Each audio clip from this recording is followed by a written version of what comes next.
Assalamualaikum warahmatullahi wabarakatuh. Bismillahirrahmanirrahim. Alhamdulillahi rabbil alamin. Wassalatu wassalamu ala sayyidina Muhammadin wa ala alihi wa sahbihi ajma'in. Allahumma inna nastahdika li arsyadi amrina wazidna ilman yanfa'una wal hisabi. Betul ya? Wal hisabi dan hisab. Halaman berapa tuh? 87 57 wal hisabi dan adanya hisab, wal wazni dan ditimbangnya amal, wal mizani dan timbangan, alat timbangan amal, wal haudi dan telaga, wasirati dan jembatan, wanari dan neraka, wal jannati dan surga, wa ikrami ahlil jannati dan memuliakan penghuni surga, bin nazari dengan memandang, ila wajhihil karim kepada zat Allah yang mulia. Allahumma inna nas'aluka ridhaka wal jannah wa na'udzu bika min sakhatika wan nar wa la tuhrimna ladzatan nazar ila wajhikal karim fi daril qarar. Ya Allah, sesungguhnya kami semua memohon kepadamu keridhoanmu dan surgamu. Kami berlindung kepadamu daripada murkamu dan neraka.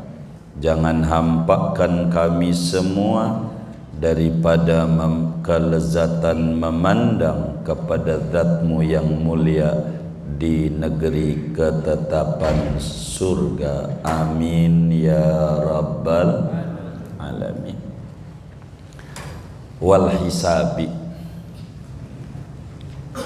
Saudara sekalian, seorang yang umurnya 15 tahun ke atas, akalnya sehat, wajib yakin seyakin-yakinnya, percaya penuh bahwa ada nanti di akhirat itu namanya hisab. Kalau kita umur 15 tahun ke atas, akal kita sehat, wajib tertanam di dalam hati sanubari kita keyakinan bahwa nanti di akhirat itu ada namanya hisab. Kapan hisab ini adanya? Setelah pertemuan yang lalu kita membahas tentang syafaat. Ini ngurut masalahnya kitabnya ini. Setelah semua orang mendapatkan syafaat daripada Nabi Yuna Muhammad sallallahu alaihi wasallam di padang mahsyar dengan syafaat yang agung disebut syafaatul uzma fi faslil qada, syafaat besar pada memutuskan peradilan. Setelah didiemin nama Allah 3000 tahun, baru kemudian orang itu dapatin syafaatul uzma. Setelah syafaatul uzma keluar dari Nabi, maka diadakanlah peradilan. Maka yang pertama kali adalah hisab. Hisab itu apa? Diperiksa. Jadi hisab-hisab itu di mana Allah Subhanahu wa taala memeriksa semua amal manusia di alam dunia ini sejak umur baligh, dari 15 tahun sampai mati. Apa aja yang dilakukan oleh manusia dari sejak usia baligh, kalau lamen perempuan 9 tahun gitu, intinya baligh aja lah, dari umur 15 tahun diperiksa, baik ucapan yang keluar dari mulutnya, begitu ucapan, begitu yang buruk-buruk, apalagi di kampungnya lagi mau pilpres, begitu nyela mulu, nyela diperiksa tuh, yang nyela tuh, begitu nyela. Jadi itu semuanya kena periksa, begitu gitu. Mau pemilu, begitu bukan saja batuk, pilek juga diomongin juga, pilek, begitu. Apaan? Oh, pilek. Oh. Semuanya tuh ucapan, tindakan, keyakinan, baik maupun buruk, atu demi atu semuanya tidak lepas daripada diperiksa oleh Allah. Kecuali ada yang tidak dapat diperiksa, ada yang lolos.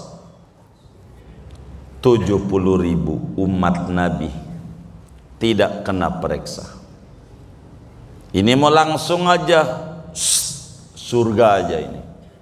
70.000. Satu orang daripada 70.000 ini punya anak buah lagi 70.000. Jadi 70.000 kali 70.000 berapa tuh Mbak Delvi?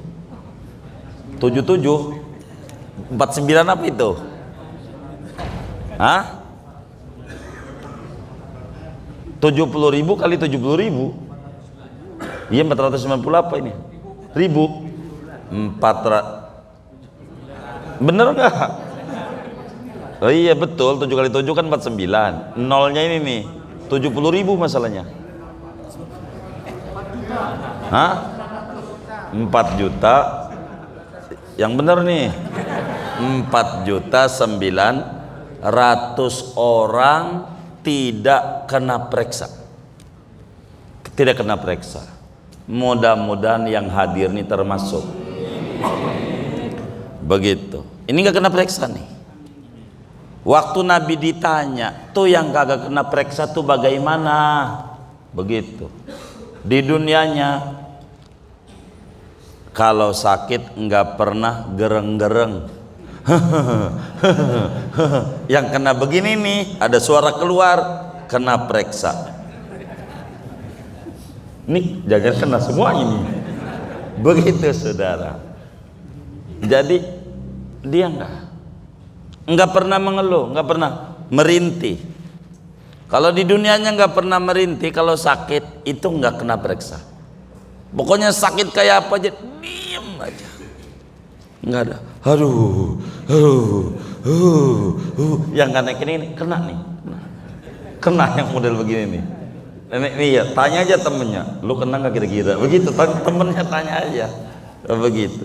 Itu nggak begitu. Sebab Sayyidina Abu Bakar itulah pimpinannya. Radhiyallahu ta'ala. Abu Bakar Siddiq nggak kena periksa. Sebab waktu digigit kalajengking de Gua Sur. Orang kata jempol kakinya, punggungnya ada lubang di kita tuh, buat nutup. Gigit kalajengking, enggak ada teriak, enggak. Dia tahan, diam aja. Tapi nggak bisa dibohongi manusia, karena sakit. Netes juga air mata, kena pipinya Rasulullah. Nabi nanya, kenapa kamu? Enggak. Lo kok meringis? Nah, kena kalajengking. Tuh dijampe sama Nabi. Enggak ada nangis. Kata Abu Bakar, Nabi lagi istirahat, takut ngeganggu. Sampai kayak begitu. Ini pimpinan orang yang enggak dihisab. Itu satu tuh cirinya, yang enggak dihisab. Yang di dunianya enggak merintih kalau sakit. Dua, yang enggak pernah ngeluh. Ini udah pernah ngeluh belum? Ini sering, ya kena periksa. Sering, periksa kalau sering mah. Enggak ngeluh, apa kayak keadaannya? Itu enggak. Ngeluh itu kayak makan kuaci seember. Udah pernah belum makan kuaci seember? Teman saya udah pernah, kata dia kenyang kagak pegel iya gitu. Jadi orang ngeluh tuh beres kagak urusan pegel iya, jangan begitu. Tuh begitu. Lalu apa hikmahnya Allah Subhanahu wa taala adakan hisab? Allah Subhanahu wa taala menegakkan keadilan, menjelaskan tentang kelebihan amal-amal orang yang di dunianya bertakwa, dan untuk membeberkan orang yang di dunianya kafir dan maksiat di hadapan orang-orang banyak. Coba di ujung surat Ghasyiyah tuh dijelaskan nama Allah tentang adanya hisab. Inna ilaina iyabahum summa inna alaina hisabahum. Makanya kalau habis baca satu Ghasyiyah, sunat kita baca gimana? Allahumma hasibni hisaban yasira. Begitu doanya. Allahumma hasibni hisaban yasira. Diperiksa.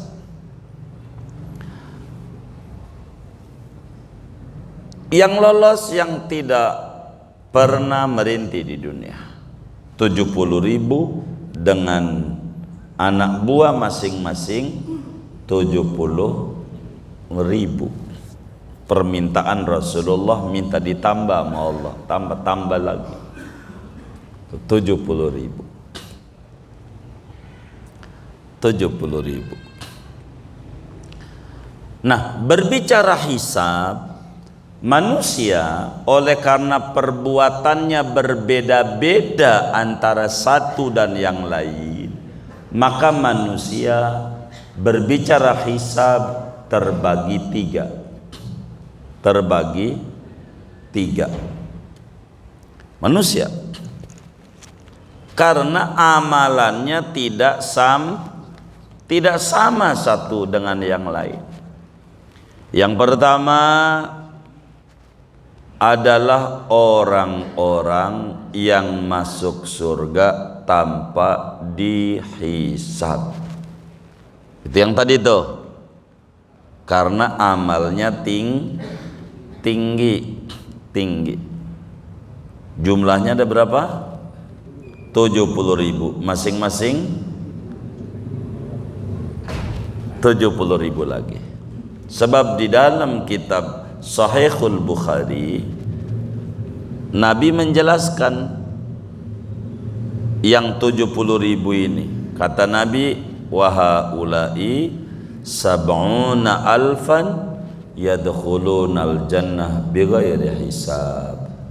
Di dalam Maulid Daibai itu, minhum man yadkhulunal jannata bighairi hisab. Sulusun bahasanya, sulusun yadkhulunal jannata bighairi hisab. Sepertiga masuk surga enggak pakai diperiksa. Tuh begitu.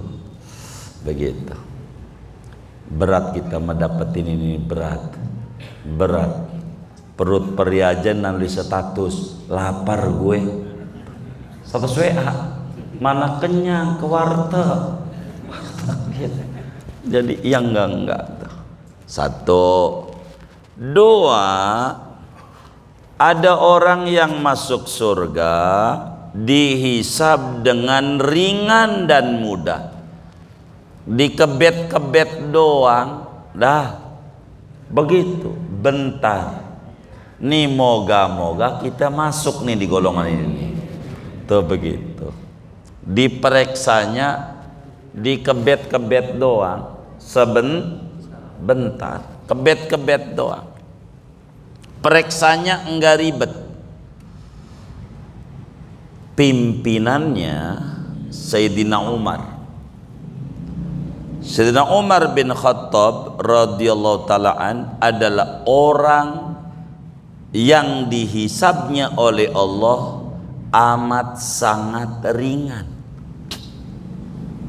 Kalau ditanya siapa pimpinan orang yang tidak dihisab masuk surganya, jawabannya Sidi Abu Bakar Siddiq radhiyallahu ta'ala.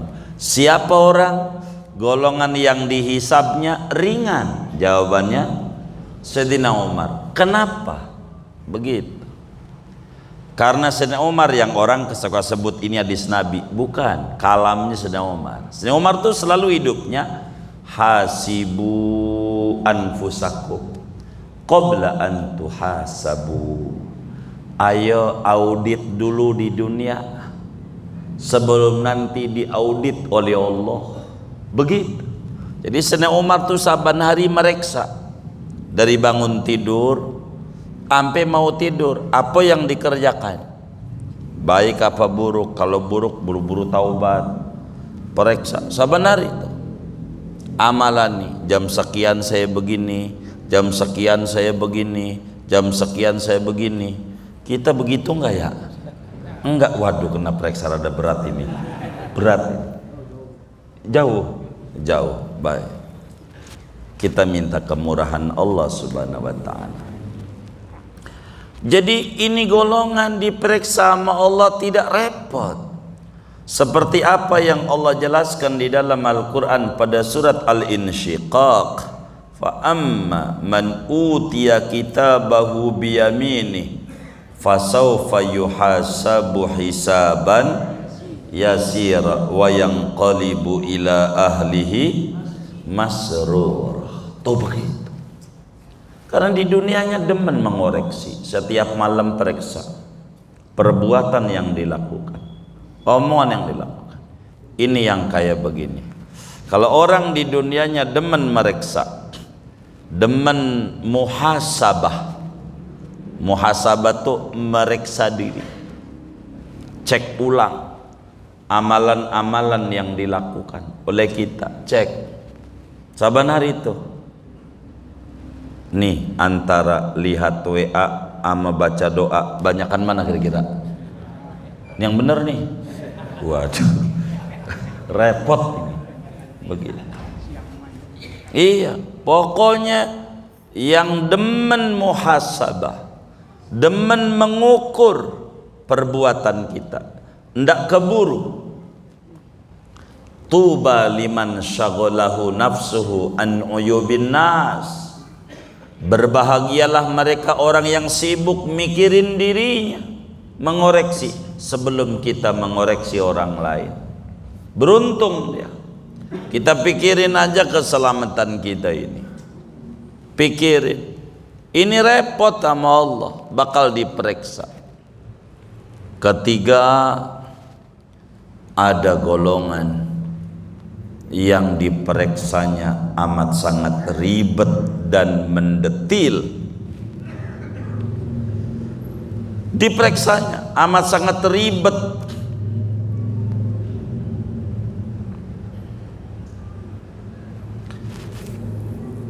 Ini yang banyak rapot merahnya nih, mendetil. Apa aja ditanyain. Begitu. Tapi kalau demen nih, penguasa aja kalau demen, kalau sudah salah dikit, enggak kurang-kurang dikit enggak apa-apa, ntar gampang kita laporin lah sama MK begitu. Demen mas, demen. Kalau enggak demen mau apa aja salah aja, namanya juga kagak bener enggak? Tuh, bagaimana biar kita didemenin Allah, biar dipereksanya ringan gitu. Banyak berikan kemudahan, jangan dibikin susah, nanti di sononya susah. Begitu. Kemarin corona, kita bayangin di akhirat corona. Ya Allah, kata kita mau ibadah aja susah. Mau ibadah. Iya. Begitu. Saya ada beberapa tempat suruh khutbah, ya Allah, masuk komplek, baru masuk komplek, saya jidatnya ditembak, dur. Untung nggak apa-apa. Kata dia 36 derajat. Kata dia 36 suhu tubuhnya tertembak. Kata kita apa itu 36? Begitu. Kata saya pas 36 tuh, waduh 36. Kata security, jangan waduh Pak, alhamdulillah. Alhamdulillah, gitu dong Pak Haji, gitu kata security. Begitu, gitu dong Pak Haji. Begitu alhamdulillah. Jadi 36 nih Pak Haji ini sehat. Oh saya sehat. Iya, alhamdulillah. Nah begitu masuk, boleh masuk komplek. Ini beneran kisah nyata. Gitu masuk komplek. Udah masuk, mau masuk masjid, suruh masuk bilik suara, udah kayak pilek aja. Saya suruh muter-muter disemprot. Kata saya kan sehat, ngapa ribet amat? Udah Pak Haji peraturan, suruh masuk di bilik suara semprot. Itu apa? Begitu. Udah biar virusnya mati. Udah kita kayak padi aja. Kalau yang disemprot mau kan hama ya kan. Ya Allah, udah pakai baju gamis putih, pakai jubah, masih disemprot juga. Wah, repot nih kita. Udah muter-muter 3 kali. Udah Pak Haji segitu aja. Oh gitu, baik, lolos. Begitu. Nyampe gerbang masjid, Pak Haji jaga jarak. Katanya sehat. Sehat. Mau tadi disemprot, sekarang jaga jarak. Kata kita, di dunia aja ini pereksaannya ribet amat gitu. Ini di dunia nih, gimana di akhirat? Begitu, ribet. Begitu. Udah jaga jarak, kita jaga jarak. Sholat ya Allah, kayak musuhan, semeter jaraknya. Ya nurut aja dah. Udah begitu, udah salam sholat, minta foto. Kata kita kan jaga jarak tadi sholat, ngapa deket-deket? Dikata waras rada-rada, dikata rada-rada waras. Begitu. Untung zamannya udah kelewat. Kalau terus-terusan tambah stres. Begitu. Baru ngalamin. Orang sakit nggak ditengok, tambah stres mati. Sakit, orang ditengok tuh jadi hiburan, bener nggak? Itu kagak. Ya Allah, begitu. Sampai orang sekolah tinggi-tinggi amat itu sekolah. Ya Allah, ngasih sarapan ya sama yang dituduh kena, itu pakai galak ngambil. Ya Allah. Kata kita, ini waras apa kagak? Bingung saya, waras apa kagak ini? Kayak begitu, udah taruh aja di pagar. Ya Allah. Tapi alhamdulillah lewat. Itu susah banget. Begitu. Kalau jalan lurus dihalangin sama Satpol PP. Kalau belok kanan boleh. Jadi coronanya sini. Ini bingung juga kita. Iya begitu. Jadi itulah, tapi kita udah kelewat. Di dunia aja pereksaannya ribet. Ribet di dunia. Ribet. Lihat di bandara kita mau keluar negeri, susah banget. Apa aja diperiksa. Ambil sendal suruh copot. Jab copot juga. Heran juga. Tapi pelajaran. Bagaimana nanti di akhirat lebih ribet. Begitu, nggak apa-apa, kita sabar aja.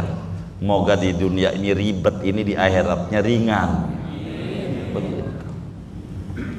Lalu apa yang diperiksa duluan sama Allah urusan ibadah sholat. Kita sering dengar hadisnya, awwalu ma yuhasabu bihil abdu yaumal qiyamati as-sholat. Mula-mula yang kena periksa seorang hamba kelak di akhirat dari apa yang dia lakukan urusan sholatnya. Dari umur 15 tahun balik sampai mati, ada nggak yang ditinggalin sholat ini? Ini dulu yang diperiksa. Kalau orang di dunianya dikodok-kodoin tuh yang dulu-dulu nggak sholat, dibayar habis dohor kodo dohor, habis asar kodo asar, habis maghrib kodo maghrib, habis isya kodo isya, lunas. Ini ringanan karena dia udah ngodoin. Yang kagak ini nih, di akhirat periksa sholat sunnahnya. Ada enggak dia ngerjain sholat sunnat? Ternyata ada. Kata Allah, malaikat 70 salam sholat sunat bisa menutup sholat wajibatu. 70 salam itu 140 rakaat. Bener nggak? Satu salam kan 2 rakaat. 7 kali 2 140 rakaat. Dapat sholat subuhatu. Coba kalau di dunia yang dikodoin, itu udah 70 hari lunas. Cerdas kan? Yang kodok-kodok ya. Itu urusan. Kalau urusan rumah tangga, pertama-tama yang ditanyain adalah yang protes kita anak bini. Awwalu ma yata'allaqu birrajuli ahluhu wa waladuh. Mula-mula yang ngelarang masuk surga sama kita waktu periksa adalah bini sama anak. Kata anak kita, ya Rabb, enak banget dia masuk surga. Begitu enak-enakan dia mengaji dulu di dunia ngaji. Lah saya kan anaknya dia, kagak ngaji, kagak diomelin, kagak baca Quran, kagak diomelin. Tapi kalau matematiknya jelek aja saya diomelin dia. Ayah apaan yang model begitu? Ribet lagi nih kita. Udah lolos urusan sholat, urusan begitu bakal ditanya. Maka alangkah jahatnya orang tua yang anaknya kalau ke tempat hiburan diajak, ke mall diajak, Gandaria City, Senayan City, Tamrin City, Session City. Ini belum city-city yang lain. Ini city. Diajak ke Ragunan, timbang ngakurin muka dengan babaknya doang, diajak juga. Ke Dufan diajak, ke Anyer, ke Puncak diajak. Tapi kalau tempat pengajian orang pernah diajak. Ke kuburan abah dan enyaknya orang pernah. Pengen ikut aja, panas karet bifak panas begitu. Tapi pengen anaknya soleh, orang nemu. Tarjun najata walam tasluk masalikaha inna safinata la tajri alal yabasi. Anda pengen anaknya soleh, tapi prosedur yang ditempuh salah, ngimpi.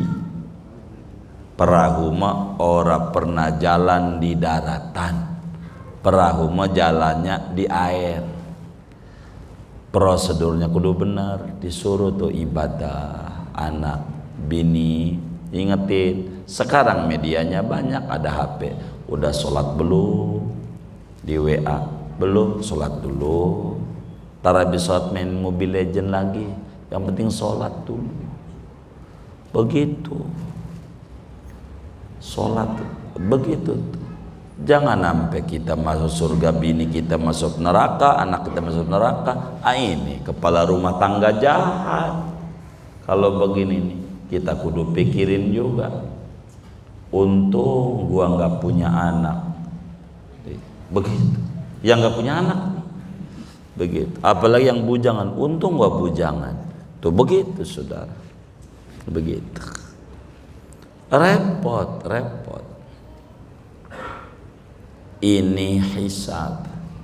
terus urusan darah, pembunuhan, urusan hukukul adami, hak-hak manusia diperiksa. Dulu pernah nyolong mangga enggak, pulang ngaji, turun ngaji, itu diperiksa tuh. Begitu. Apakah pernah nuker sendal gara-gara salah dengar dari penceramahnya? Yang baik-baik ambil, yang bagus-bagus ambil, yang buruk-buruk tinggal. Dia pakai ke masjid pakai sendal sewalau yang di bawahnya pakai peniti, bawahnya tuh ditinggal, ngambilnya Neckerman aja.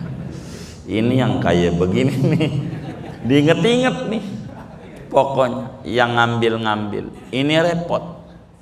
Oh, ada catatan pernah ngambil duit orang 1.000 rupiah, begitu, maka dilihat sholat dia 1.000 rakaat buat bayar duit 1.000 dulu ngambil 1.000 rakaat.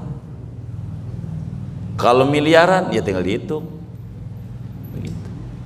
Itu yang kayak begitu. Mumpung di dunia balikin dah, balikin. Mumpung di dunia nggak usah minta maaf. Kalau minta maaf repot.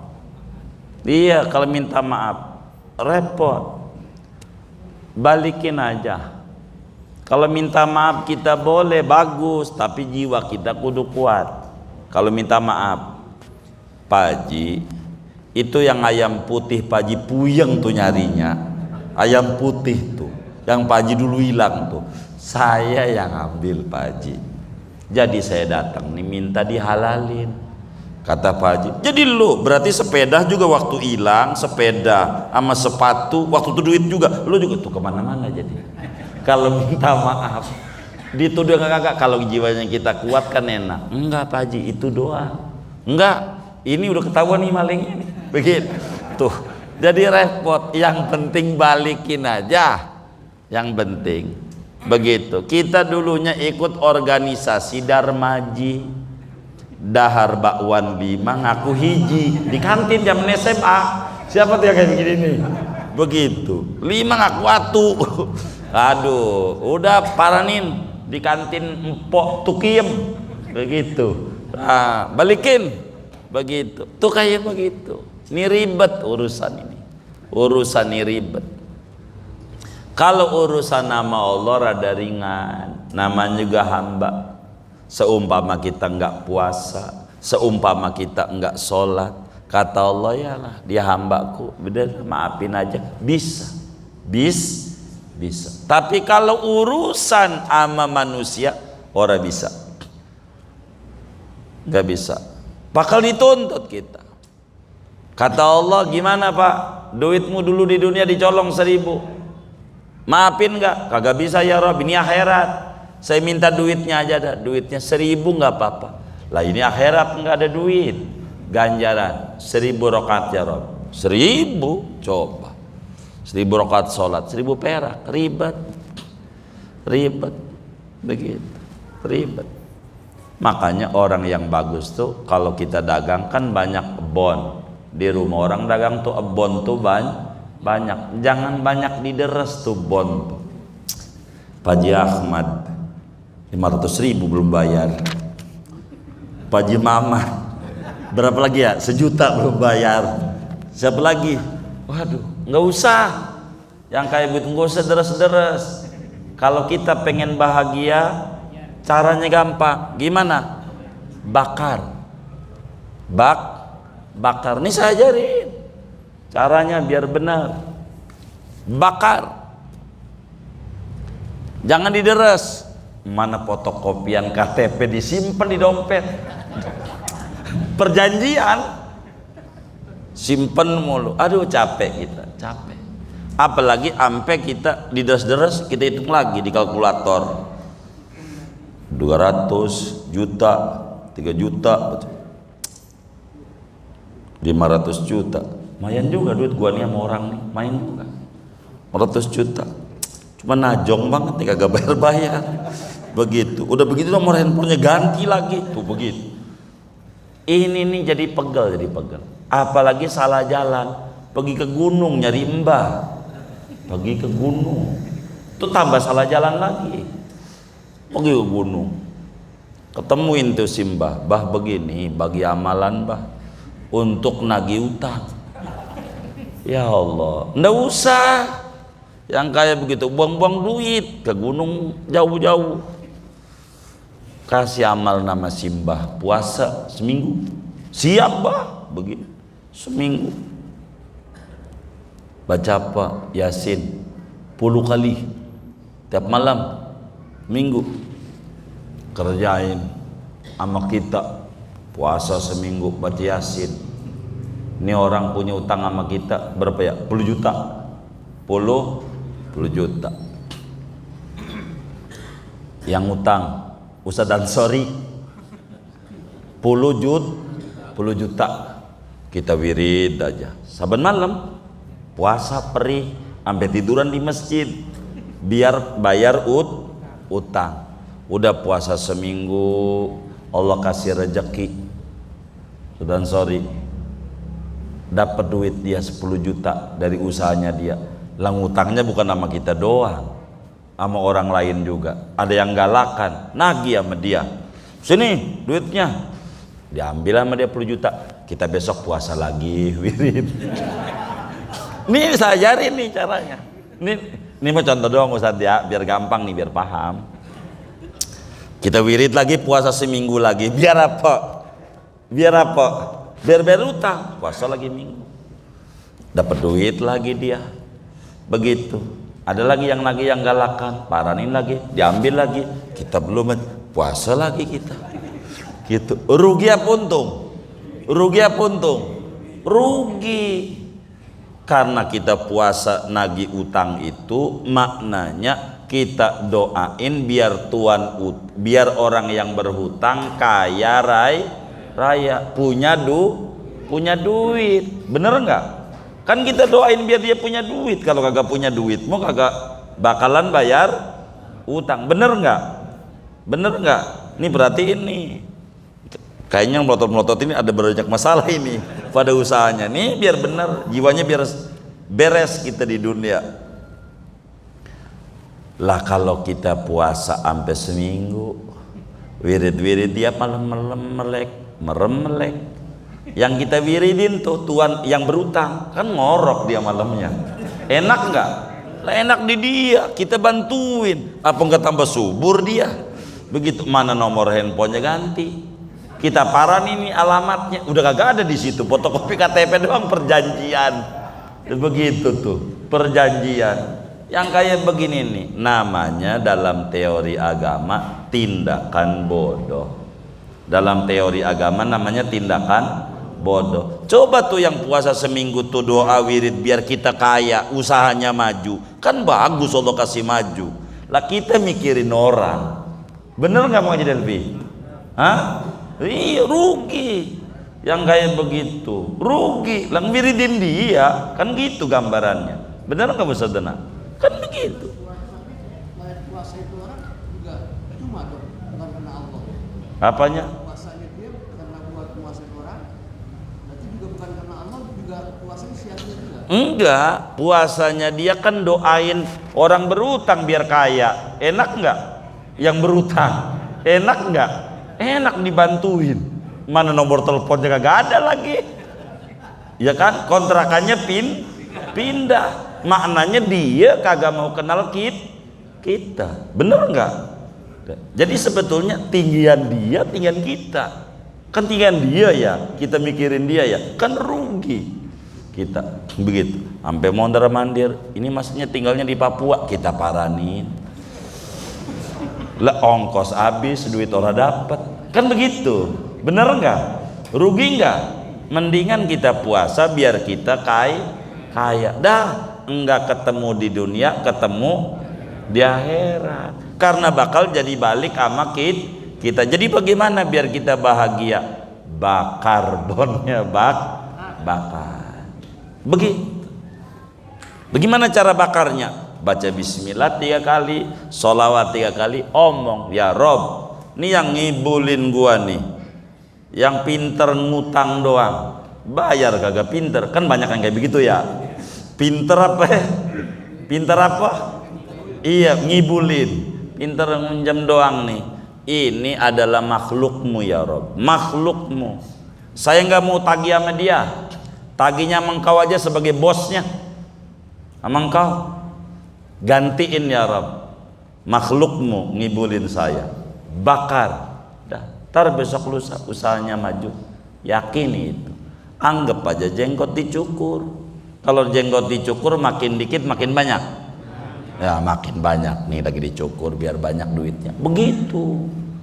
Daripada kita ngelamun, tuh kurang ajar, ngontrak di rumah kita tagih, Pak lagi corona jadi telat. Oh iya baik deh, kita mah baik, namanya juga orang masjid ya kan, gitu tuh ke ahli ibadah, orang musola ya kan, iya baik deh, ya 2 bulan, 3 bulan, 4 bulan pindah. Kurang ajar dia, kita pikirin aja, meremelek, dia kagak inget kita, lah enak dia, dipikirin mula sama kita, siapa yang mikirin kita, rugi. Dah kita percaya hari akhirat tuh tenang, dah los, begitu. Jadi bon-bon yang kayak begitu diapain? Bakar, begitu. udah colek-colek kan orang tukang dagang. Tar habis ngaji ngobrol di samping, saya ajari doanya biar bahagia. Habis ngaji saya ajarin caranya begitu. Kawan kita nih dongeng kisah nyata. Kawan kita kerjanya di kepolisian, datang ke rumah, kata dia, Pak Ustadz saya datang minta amalan apaan? Buat nagih utang. Begitu. Saya bilang amalan nagih utang, bakar aja bang, kata gitu. Bakar, iya. Abang menurut nggak sama saya? Iya deh Pak Ustadz, bakar biar abang nanti usahanya maju. Dia usahanya ini ke konveksi begitu. Bakar, baik deh. Jadi bacanya saya kasih bacaan bakarnya, bakar. Tidak lama setelah bakar itu dia Allah kasih mudah bangun rumah di Jakarta Selatan juga, bangun. Dia tinggal juga Jakarta Selatan, bangun rumah. Ya lumayan lah, em-eman tuh rumah yang dia bangun.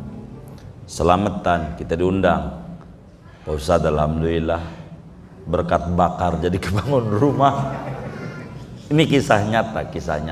Banyak sebetulnya, tapi ini contoh yang saya ingat aja. Begitu. Jadi pas selesai selamatan dia nanya, itu yang dibakar tuh tahu nggak Pak Ustadz berapa itu nilainya? Saya ngintip juga kagak, Babang kagak lihat. 1,2 miliar total tagihan. Orang kagak bayar udah 3 tahun, capek sama saya. Pas sudah dibakar saya plong. Begitu dah. Jadi saya fokus usaha, nggak ngederes-deres itu mulu. Quran kagak keburu ngebet utang mulu utang. Begitu. Jadi pas sudah itu saya demen baca sholawat, akhirnya Allah kasih maju usaha saya. Begitu. Maksud kami dongengin contoh-contoh ini biar kita tenang, jangan ngederesin kagak. Itu nyimpenin fotokopi KTP mulu. Kata dia nih, jamaah kita di Bekasi tuh pas banget ini orang minjem sama saya 20 juta, ngomongnya manis. Nih fotokopi KTP-nya. Begitu. Tinggian dia, KTP-nya udah kayak cewek aja disimpen-simpen. Kata saya, udah kayak cewek aja. Untung aja saya kagak ngapa-ngapa. Kemarin hampir tabrakan, kemarin kontrakannya mana jauh. Kata kita kan habis waktu abang. Marahin lagi, orangnya kagak ada, nemu juga agak. Udah bakar aja. Jadi bakar nih, bakar juga. Itu kawan kita di Bekasi. Minta sama Allah. Udah di akhirat tetap punya kita. Tuh begitu. Biar enak hidup kita ini. Jangan sampai jadi sakit mikirin orang, periksa di pelni kena jantung aja, duit lagi tambah rugi. Biar sehat. Ini beneran nih. Begitu. Dipikirin ya omongan ini. Silakan. Begitu. Nah kawan kita ada Jakarta Barat juga. Ini kan Jakarta Barat ya. Iya kan Jakarta Barat. Sampai pasang ngerik, saya tegur juga di rumah. Kenapa bang? Loyok kayak begitu. Ini guru 500 juta duit ini, dikasih surat tanah, katanya juga bohong, itu dia. Tuh kan kata kita, bakar bang, bakar, nih bakar. Ya pekerjaan saya orang begitu. Sekarang sehat juga, alhamdulillah, nggak boleh mandir, periksa di Harapan Kita, terus jantung mulu, dermais, mau ngapain? Udah begitu, mikirin orang yang kagak mikirin ente, mau ngapain, tinggian dia mente, kata kita, gitu. Buang yang kayak begitu, tagih aja Allah, kan makhluknya Allah yang nibul ini, sama Allah aja minta ganti, biar nggak puyeng, pegang catatan mulu, ketemu lagi bikin perjanjian baru. Bener nggak bang? Tuh ketawanya kenceng tuh, begitu perjanjian baru, perjanjian doang, kita lagi beli materai 10.000 aja hilang lagi duit. Aduh, ngapain, tenaga kita habis. Jangan, kita adalah hamba Allah, kita percaya akhirat, enggak ketemu di dunia, ketemu begitu. Itu namanya biar kita hisabnya ringan. Jangan mikirin orang yang orang kagak mikirin kita, karena mikirin dia jadi rugi. Dah, ngajinya hisab aja dah malam ini, segini aja. Nanti wal wazni besok aja ngomongin timbangan, ingetin saya wal wazni dan timbangan. Wis tentang hisab aja tuh, biar ringan. Jadi yakini hisab itu ada, itu satu. Dan hisab ada 3 macam. Ada yang kagak dihisab, hisabnya ringan, dan hisabnya berat. Mudah-mudahan kita semuanya termasuk orang yang mendapatkan anugerah dari Allah, kemurahan Allah, dihisabnya ringan. Amin ya rabbal alamin. Al-Fatihah.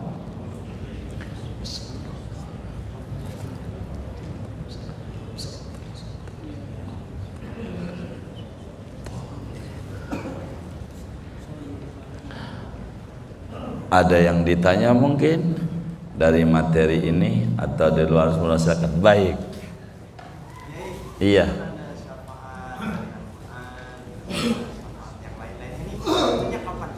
Baik.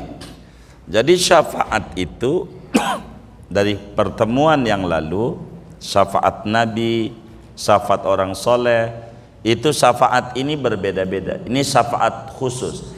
Ketika kita dihisab, ada kalanya dapetin ringan hisabnya, itu begitu. Ini syafaat.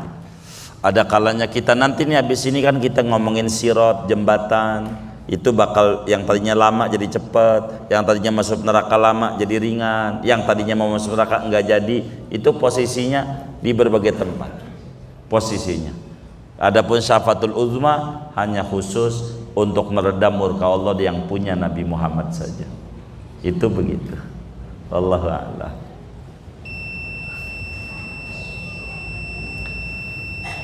Sudah? Baik. Ini kebiasaan kita salat jamaah nih Kiai. Iya. Sop yang paling depan itu kan lebih bagus dan afdol. Iya. Di sini kadang-kadang kita di depan mensuruh-suruhan gitu, itu bagus apa enggak itu? Iya, baik.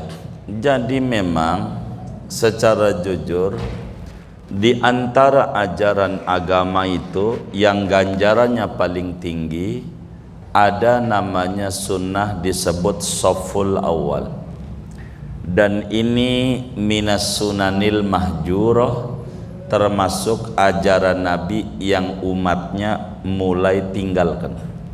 Shaf awal. Jadi kalau kita baris di shaf awal, didoain sama Nabi sampai 3 kali. Ya Allah, ampuni dosa-dosanya, rontokin semuanya. Orang kalau sholat barisnya di pertama, Nabi doain. Malaikat di langit enggak berhenti, ya Rab, ampuni dosa-dosa model apa aja orang yang sholatnya di shaf awal. Betapa beruntungnya orang yang dia sholat, malaikat puyeng nangisi Allah supaya ngampunin dosa dia. Enak dia. Ada yang sibuk mikirin dia. Itulah orang yang baris di shaf pertama. Makanya Nabi menyatakan dalam satu hadis, lau ya'lamu ummati ma fis shaffil awal, andai umatku tahu ganjarannya gedenya kayak apa kalau sholat di saf awal? Pasti mereka akan berundi, rebutan, pakai dikocok dulu, saking gedenya saf awal. Cuman karena orang gak ngerti, datang Jumat tengah 11 udah ke masjid, barisnya dekat pintu, barisnya dekat pintu, begitu di pinggiran. Ada nggak yang kayak begitu? Yang mana orangnya? Tuh orang jauh. Itu barisnya dekat pintu. Kita tanya, ngapain bang baris dekat pintu? Biar pulangnya duluan. Kagak bisa.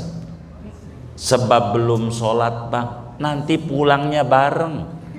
Kalau udah kelar sholat baru bakalan pulang bareng. Abang udah yakin sholatnya pasti diterima. Sholat aja belum, diterima aja belum tentu, udah mikirin pulang aja dulu. Sabar. Shaf awal itu paling tinggi. Shaf awal paling tinggi. Karena itu nomor 1 itu paling tinggi. 2, 3 kayaknya sama aja. Begitu. Jangan dicatat. Guru kita ini udah mau nyatat jadi repot. Shaf awal itu paling tinggi ganjarannya. Maka dorongan tuh enggak bagus. Jadi al-ithar fil qurbati madhmum, nyuruh orang urusan ibadah itu orang tercela, rezekinya seret. Di depan masih kosong.